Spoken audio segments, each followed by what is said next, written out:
Allez, je termine mes présentations, mais cette fois en m'attaquant à ce qui sera ma petite récréation.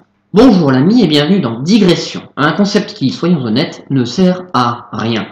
Si ce n'est à me faire plaisir en parlant de sujets complètement random et pas forcément très originaux. La preuve que je ne suis pas original, je vais parler d'informatique. Enfin, pas d'informatique, mais de son histoire et de son évolution. Parce que, comme tout ce qui nous entoure, et que nous considérons comme acquis, voire carrément naturel, l'informatique est le produit d'une histoire. Et cette histoire, elle est en elle-même fascinante. Comme tu es quelqu'un d'intelligent, tu as conscience que rien ne vient de rien, et que c'est par étapes successives que nous sommes parvenus à disposer de machines nous permettant de jouer à Minecraft, ou d'assouvir notre curiosité et notre besoin d'exotisme sur Pornhub. Mais connais-tu l'agencement des concepts, des découvertes et des idées qui nous a amenés à ce résultat? Et surtout, sais-tu qui sont les personnes qui, par leur travail, leur imagination et les risques qu'elles ont prises, nous permettent aujourd'hui de profiter d'un tel confort? Qui sont les pionniers et à quelle source ont-ils bu? Comme toutes les histoires, celle de l'informatique est fascinante et révélatrice de ceux qui la racontent, en particulier dans l'importance qu'elle accorde à certains protagonistes, au détriment d'autres, bien sûr, et forcément au détriment d'autres. Par exemple, si un jour tu fais toi-même une recherche sur le sujet, tu tomberas fatalement sur l'article Wikipédia traitant de cette histoire. De toute manière, toute recherche passe aujourd'hui par Wikipédia, c'est devenu une obligation. Tout le monde, et moi le premier, va pomper dessus, de manière plus ou moins honnête. Il y a ceux qui le prennent comme point de départ, une sorte de hub de la connaissance, un résumé sur un sujet, un récapitulatif en quelque sorte des sources de celui-ci, et puis il y a les autres qui se contenteront de le recopier en se faisant passer pour le rédacteur éclairé et compétent sur le sujet. Et moi je vais faire comme eux, on va citer un pan entier de l'article, celui qui définit notre sujet du jour d'ailleurs, l'histoire de l'informatique. En 1966, l'informatique a été définie par l'Académie française comme la science du traitement rationnel, notamment par machine automatique, de l'information considérée comme le support des connaissances humaines et des communications dans les domaines techniques, économiques et sociaux. Ah ouais, ça envoie du lourd. La science du traitement rationnel n'a pas beaucoup de signification, avouons-le, pour un lecteur lambda. Allez, on va décomposer. Et rationnel, tout ce qui est basé sur la raison, sur l'esprit et la mise en œuvre de la logique. Du moins, c'est ce qu'on peut lire dans le dictionnaire. En théorie, donc, l'informatique est une méthode de traitement de l'information par la logique, notamment au moyen des machines automatisées. Ce qui fait tout l'intérêt de la science informatique, c'est que, grâce à la logique, nous pouvons traiter rapidement et efficacement un grand nombre d'informations. Ce qui est aussi une autre définition d'ailleurs de la rationalité, celle de Hegel, dans Principe de la philosophie du droit, paru en 1818. Je vais le citer aussi, hein, j'aime bien citer. Ce qui est rationnel est effectif, ce qui est effectif est rationnel. Fin de citation. Facile, non? Allez, on va continuer de lire l'article Wikipédia, parce qu'on est un peu des gros feignants ici. L'histoire de l'informatique résulte de la conjonction entre des découvertes scientifiques et des transformations techniques et sociales. Découvertes physiques sur les semi-conducteurs et la miniaturisation des transistors. Découvertes mathématiques sur la calculabilité et les propriétés des algorithmes. Invention de la théorie de l'information, de la sémiotique et de la cybernétique. Transformation technique, l'introduction des machines ou des composants informatiques, des machines à laver aux automobiles et aux avions, des banques à la santé, de l'imprimerie à la documentation en ligne. Transformation sociale, avec l'organisation des entreprises et des administrations autour de leur système d'information automatisée et avec la circulation de l'information dans les réseaux sous forme numérique. On continue. Si la plupart des ordinateurs ont été conçus au départ pour exécuter des calculs numériques trop longs ou trop compliqués pour être effectués à la main, des machines similaires ont été construites pour traiter des informations non numériques, par exemple, reconnaître une chaîne de caractères dans un texte, ce que faisait dès 1943 le Colossus, du service de cryptanalyse britannique. Les calculateurs devenant des machines universelles de traitement de l'information, d'où le mot ordinateur, retenu en 1956 pour trouver un équivalent français à l'expression anglaise Data Processing Machine. Voilà le résumé, en quelques lignes, de ce qui sera le moteur de mon histoire. L'informatique n'est pas coupée de tout contexte. Elle s'inscrit dans un environnement économique, un environnement technique et surtout un environnement culturel. Et la manière dont je vais le percevoir, et donc le partager, s'inscrit aussi dans ce même environnement technique, économique et culturel.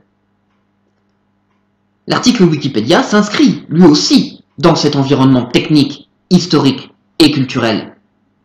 Fatalement, il est donc empreint des limites de cet environnement. Par exemple, très matériellement, il va préciser « Les premiers ordinateurs datent de 1949 ».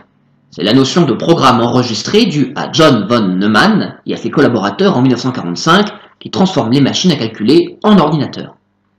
Mais c'est vrai! Mais le concept traîne dans les cartons depuis beaucoup plus longtemps que ça. Et sa réalisation tient tout autant à ses bâtisseurs finaux, que ce soit Turing et Neumann, qu'aux circonstances. Ça tient tout autant à ces bâtisseurs aux circonstances qu'aux précurseurs théoriques qui les ont inspirés. Parce que Turing et Neumann, ils n'ont pas sorti ça de nulle part.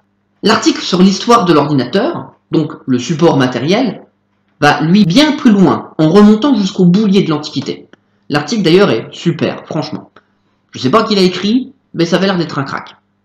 On y apprend beaucoup de choses, dont une qui nous permet de nous rendre compte que la science informatique était déjà un sujet d'actualité au XIXe siècle. On va citer cet autre article de Wikipédia. Le recensement de la population des États-Unis de 1880 prit 7 ans, précisément 7 ans, 2 mois et 13 jours, à analyser. Un appel d'offres pour un système d'analyse plus rapide fut lancé avant le recensement de 1890. Des 3 offres soumises, c'est la solution d'Hermann-Hollerith qui fut choisie car elle utilisait des cartes perforées qui la rendaient 2 fois plus rapide que les 2 autres qui utilisaient un système de cartes de couleurs. Hermann-Hollerith travailla pour le bureau du recensement de 1890 à 1894, puis en 1896, il créa The Tabulating Machine Company, qui sera une des 3 compagnies dont la fusion est à l'origine d'IBM. Hermann-Hollerith utilisa pour les statistiques le principe de la carte perforée rendu populaire par le métier à tisser de jacquard. Eh ben, on est pile dans la définition donnée par l'Académie française. C'est de l'informatique. Premier constat. Faire une histoire exhaustive d'un sujet, c'est difficile.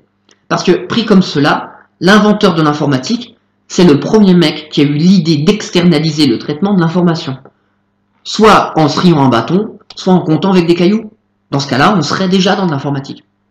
Quand je veux traiter d'un sujet, quel qu'il soit, je suis obligé de faire des choix dans ma narration pour que cela soit transmissible, pour que cela soit intéressant et surtout pour que cela soit compréhensible. Et ces choix, ma foi, ils sont partiaux. Et cette partialité est révélatrice de la culture de celui qui raconte. Les choix que je vais faire, plus que sur l'histoire que je raconte, elles vont apprendre ce que moi je suis. Allez, on continue de comparer les articles Wikipédia. Sur les histoires, bien sûr, de l'informatique et de l'ordinateur.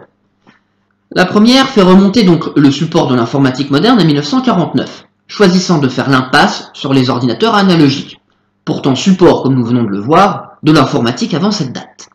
Ainsi, si je ne lis pas le second article sur l'histoire de l'ordinateur, je ne sais pas que, nous citons, en 1938, Konrad Zuse commença la construction des premières séries Z, des calculateurs électromécaniques comportant une mémoire et une programmation limitée. Zuse fut soutenu par la Wehrmacht, qui utilisa ces systèmes pour des missiles guidés. Le Z1 ne fonctionna jamais vraiment correctement, mais donna à son inventeur l'expérience nécessaire pour développer d'autres modèles, désormais avec l'appui de l'industrie et de l'armée. Les séries Z furent les précurseurs de nombreuses avancées technologiques, telles que l'arithmétique binaire et les nombres en virgule flottante. Je ne sais pas du tout ce que sont les nombres en virgule flottante, mais c'est pas grave, il y a un article Wikipédia pour ça. Donc, on va revenir sur le sujet quand même. Bien avant 1949, il existait des machines programmables, capables d'accomplir des tâches multiples en fonction de leur programmation, capables de fonctionner en fonction d'un software, c'est-à-dire d'un logiciel, d'un ensemble de séquences d'instructions interprétables par une machine, afin d'ordonner son fonctionnement et son utilité. Dans le détail, bien sûr, ils étaient différents de ceux que nous utilisons pour faire tourner Windows 10, mais dans le principe, c'est la même chose.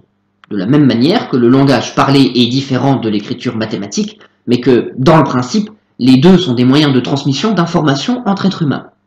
Leur architecture est différente, car leur moyen de transmission, et parfois leur finalité, est différent. Mais dire que l'un est plus moyen de communication que l'autre, ça c'est arbitraire. En choisissant de faire naître l'ordinateur en 1949, l'article choisit de considérer que l'informatique naît avec l'architecture de von Neumann, qui est la base de nos ordinateurs contemporains. Ce qui m'est familier est donc choisi comme caractère de ce qui m'est le plus intéressant dans ce genre de trame narrative. Du coup, l'article se permet de me dire « L'histoire de l'informatique porte donc seulement sur une soixantaine d'années », ce qui est faux, selon la définition donnée par l'Académie française, puisque le recours à des cartes perforées durant le recensement américain au XIXe siècle était déjà de l'informatique. Nous sommes peut-être donc en plein biais de cadrage. Le cadrage est le fait de présenter un cadre cognitif comme étant adapté pour réfléchir sur un sujet. Or, la manière de présenter un problème ou un sujet n'est pas sans conséquence sur le raisonnement qui en découle. Le biais de cadrage désigne l'influence importante que peut avoir la formulation d'une question ou d'un problème sur la réponse qui est apportée. Dans l'esprit contemporain, l'informatique est indissociable de l'ordinateur. L'ordinateur contemporain repose sur l'architecture Neumann, donc l'informatique dépend de l'architecture Neumann. Pourtant, l'habit ne fait pas le moine, et le ton ne définit pas forcément la musique. Enfin, je dis cela, mais moi j'en sais rien, hein, je suis pas spécialiste, je suis pas informaticien, je suis pas psychologue non plus, moi je suis juste surpris par cette tendance au réductionnisme. En effet, pourquoi ne pas faire référence au célèbre Alan Turing, qui, dès 1936, propose une théorie de la programmation et fonde la base théorique de la machine de Turing universelle, machine théorique capable de simuler toutes les autres. Pourquoi ne pas choisir ce moment-là, sans lequel Neumann n'aurait pas pu créer l'architecture de nos machines modernes? En 1946, l'ENIAC est une tentative de création de machines de Turing. Problème, le programme était représenté sur un support externe, sous la forme d'un panneau de connexion analogue à celui d'un standard téléphonique. Pour programmer une application, initialement de calcul de table de tir pour l'artillerie, il fallait faire un plan de connexion nécessaire, puis procéder au câblage physique. Un travail long, fastidieux et sujet aux erreurs. La détection et la correction des fautes étaient également laborieuses.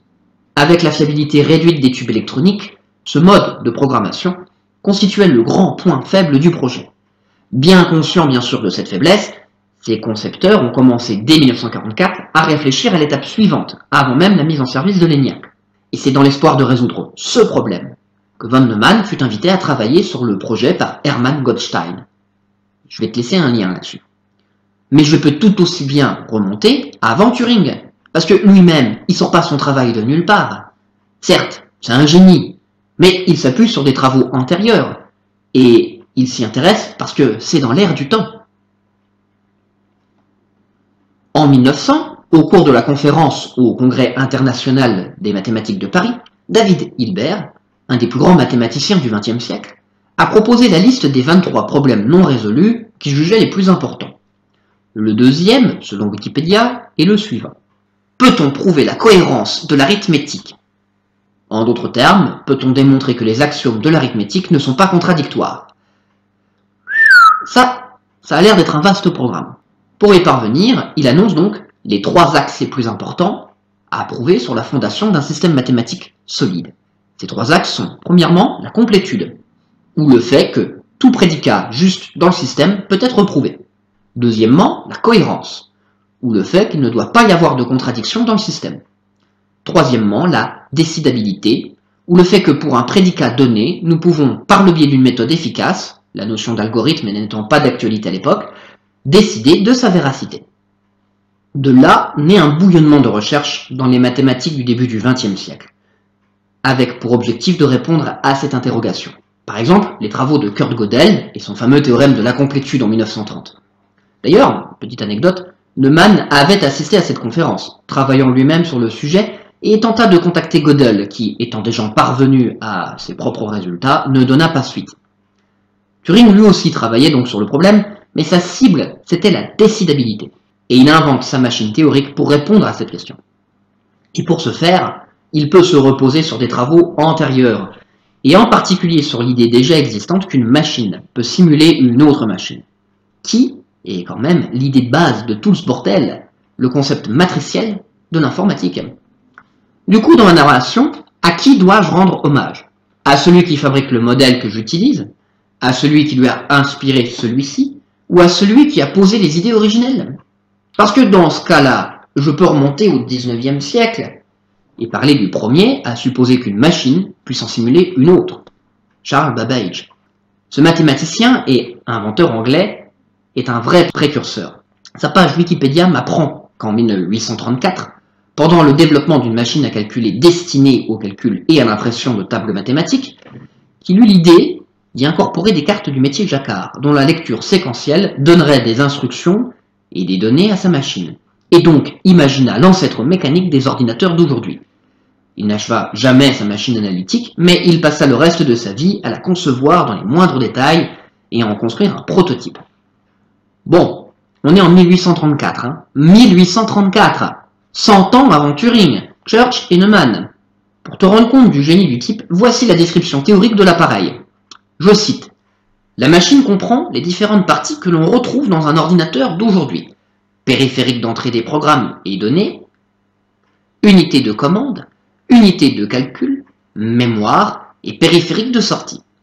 Un dispositif d'entrée comporte 2 lecteurs de cartes perforées. Ces cartes sont issues des techniques du métier à tisser.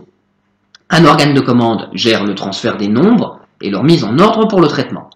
Un moulin est chargé d'exécuter les opérations sur les nombres. Un magasin permet de stocker les résultats intermédiaires ou finaux. 3 types d'imprimantes sont prévus. C'est plutôt impressionnant pour 1834, non? Par contre, comme le Parlement anglais lui coupa son financement, il ne put jamais la construire. Néanmoins, ces bases continueront d'inspirer ceux qui lui succéderont, si bien que pas mal de gens font remonter l'informatique moderne à Babbage. Sauf que, en racontant l'histoire ainsi, je tombe moi-même dans un autre biais. Un biais culturel si commun que même si tu connais déjà en détail l'histoire de l'informatique, tu n'as peut-être pas remarqué que je racontais de la merde. Je n'ai parlé que d'hommes.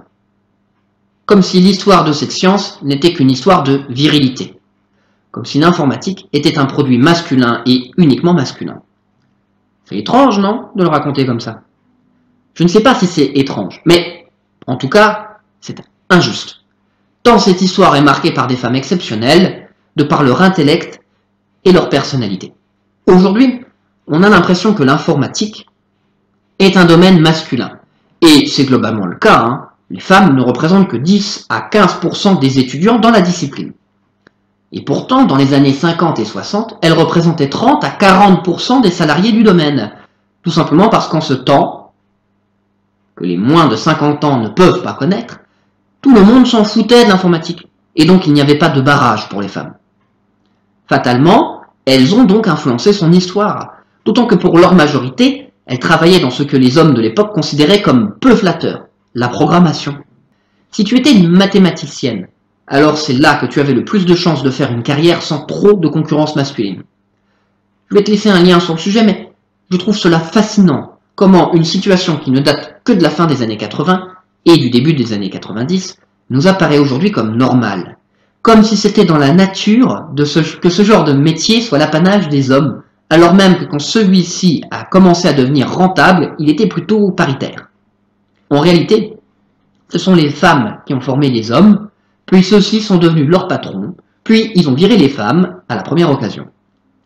Et là, tu vas me rétorquer, oui mais, tous les précurseurs que tu citais, les inventeurs, c'est des mâles, bien couillus. Ouais, mais ils n'étaient pas seuls dans leurs travaux. Ils avaient souvent des femmes autour d'eux. Par exemple, tu connais sûrement la technologie Ethernet. Tu sais, le petit câble que tu branches derrière ta box. Cette technologie doit la définition de ses limites à une femme, Radia Perlman. C'est elle qui détermine les protocoles permettant l'existence de réseaux aussi grands qu'Internet.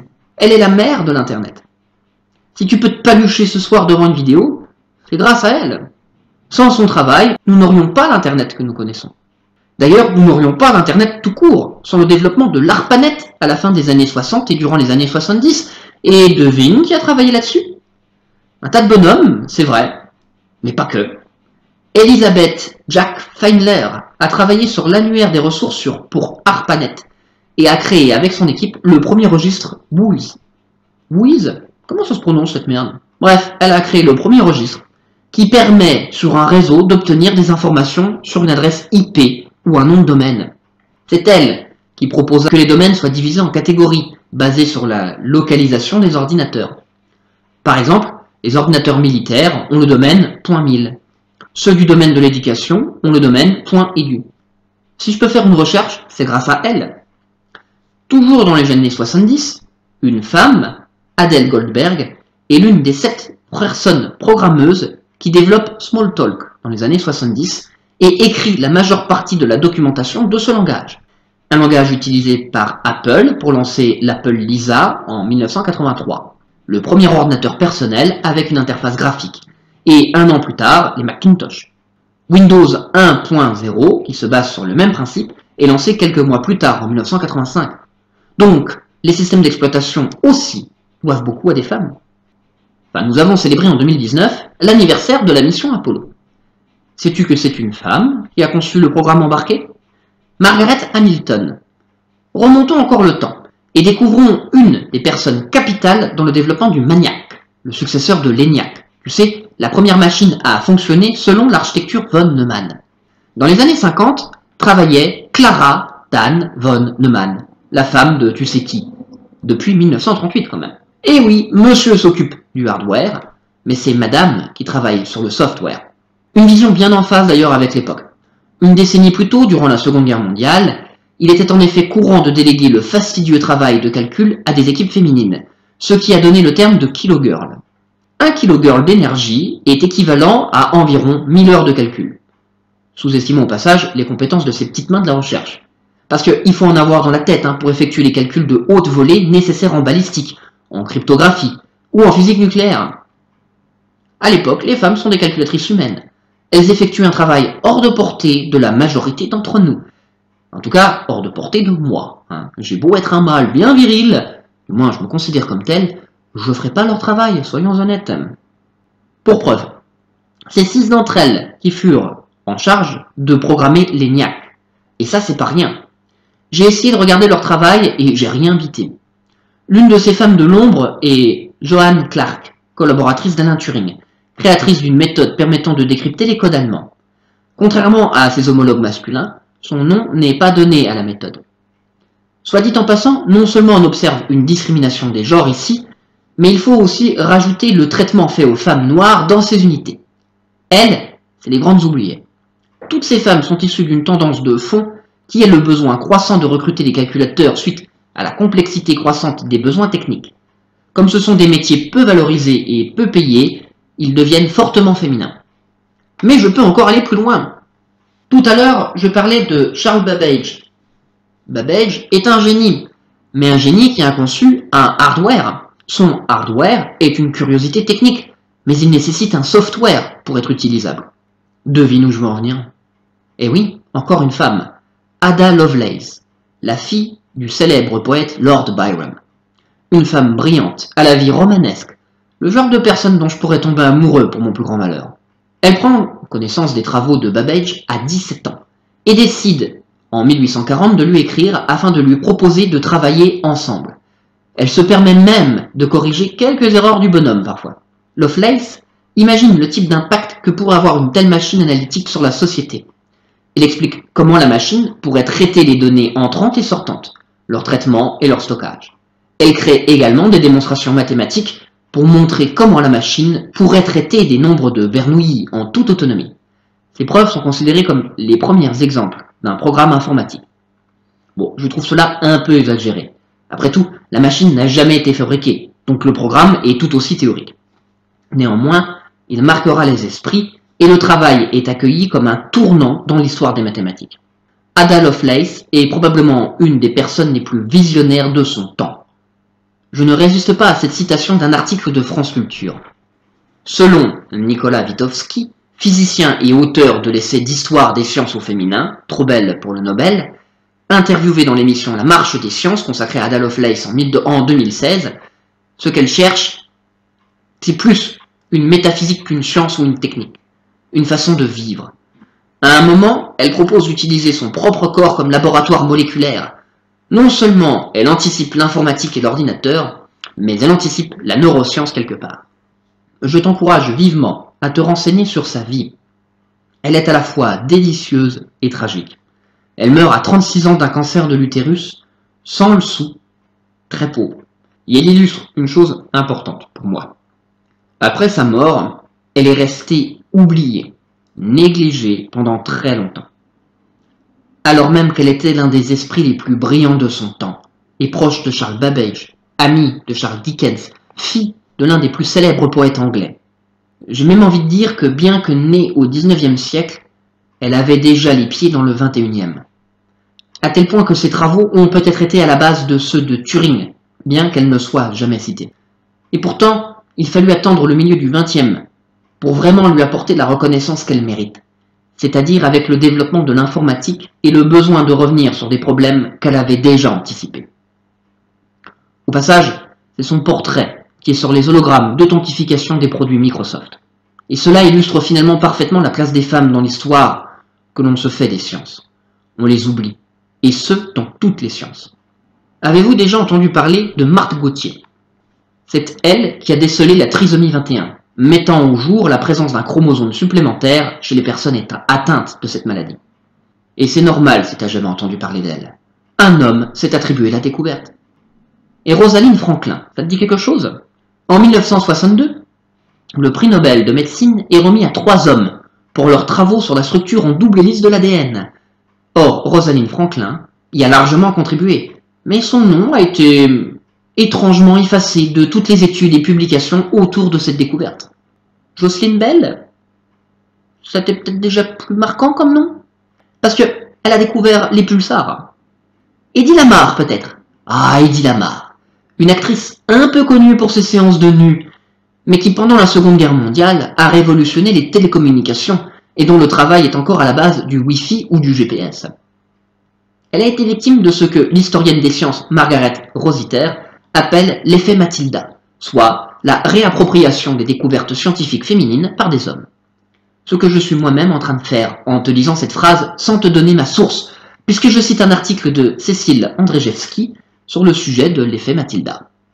Alors, suis-je capable de te dire qui a inventé la science informatique?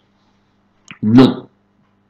Par contre, je puis te dire que quand nous racontons cette histoire dans la manière de choisir ses protagonistes, nous racontons avant tout comment notre société fonctionne. Et elle fonctionne encore beaucoup sur une vision du mérite et des capacités biaisées par des préjugés liés au genre, à l'origine ethnique ou sociale, ou à la similarité par rapport au narrateur. Il est clair que pour moi, il est de prime abord plus facile de m'identifier à un homme qu'à une femme. Quoique. Mais cela est probablement plus compliqué. Dans les années 60, le sociologue Robert King Merton s'est demandé pourquoi certains passent à la postérité et pas leurs proches collaborateurs.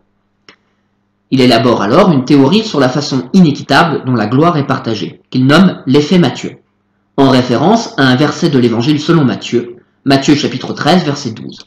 Car on donnera à celui qui a, et il sera dans l'abondance, mais à celui qui n'a pas, on ôtera même ce qu'il a. Un principe repris par l'historienne des sciences, Margaret Rossiter, qui note au passage que l'effet Matthieu est encore plus important pour une femme, tout simplement parce que les femmes, de base, n'ont pas grand-chose comme reconnaissance. Elles ne disposaient pas de suffisamment de crédibilité de base pour en recevoir en surcroît. Merton a en outre fait valoir que, dans la communauté scientifique, l'effet Matthieu dépasse la simple réputation pour influencer le système de communication plus large, jouant un rôle dans les processus de sélection sociale et aboutissant à une concentration des ressources et de talents. Il a donné comme exemple la visibilité démesurée accordée aux articles d'auteurs reconnus, aux dépens d'articles de même valeur ou de qualité supérieure rédigés par des auteurs inconnus. Il a également noté que la concentration de l'attention sur des personnalités éminentes pouvait accroître leur confiance en elles-mêmes et les inciter à effectuer des recherches dans des domaines problématiques, importants mais risqués. Et bien sûr, inversement, démoraliser des gens compétents mais non reconnus. Combien de découvertes n'ont pas été faites en raison de ce froid mécanisme? Et donc, que retenir de cette histoire? Et surtout, comment conclure cette putain de vidéo? Eh bien, on entend souvent que la place des femmes dans la société a évolué, qu'elle s'est améliorée. Et oui, la situation a changé. Mais changer ne veut pas dire améliorer. L'accent est mis sur la parité. Et on parle des inégalités de salaire entre hommes et femmes comme d'une discrimination. Oui, mais en situation, elles doivent davantage faire leurs preuves que les hommes. Et, comme je le disais en introduction, ce format de vidéo ne sert à rien. Ma conclusion ne sera pas constructive. Je n'apporterai pas de solution toute faite, de morale, ni même de complainte pour une situation qui n'est pas la mienne. Juste, j'aimerais poser une nouvelle question. La place qu'occupent les femmes dans notre trame narrative changera-t-elle si l'on change notre vision de la femme?